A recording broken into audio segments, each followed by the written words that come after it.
So Mark texted me and asked me, he said, can you shampoo my hair? And I said, for sure, for sure. I'll shampoo your hair. Did you just want a shampoo or did you also want a retwist? And he says, well, he wants the same thing he got last time, shampoo and retwist. I said, perfect. I got you.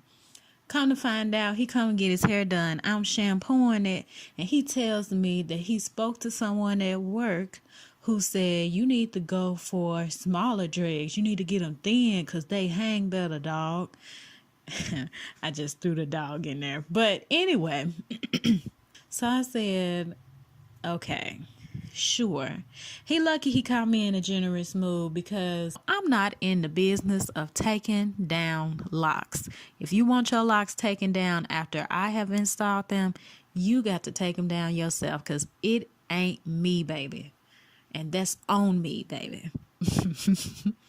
But anyway, he wanted me to take them down and put them back up.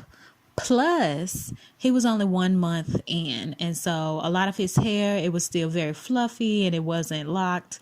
And when I was shampooing it, basically with a few tugs here and there, they all came down. I could just go ahead and get them to come down. So we take them down. And then I start over. Now, this next set of locks, I'm not interlocking anything because Mark don't know that his hair is going to stay up by itself. But I'm finna show him. So no interlocking. We're just going to do a complete and total retwist next time I see him. But as you can see, his hair looks healthy, shiny.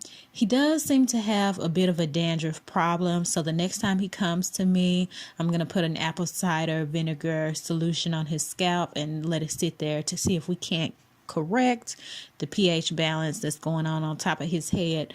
But other than that, he's got some really strong, soft, thick, beautiful hair. And it is perfect for getting it locked. Well, all hair is perfect for locking, but his hair is going to lock very quickly and easily. And I just know this set is going to make him proud. So I was happy to do it at the end. It looked really good. Well, I wasn't happy to do it at the beginning, but I was happy at the end. So whatever.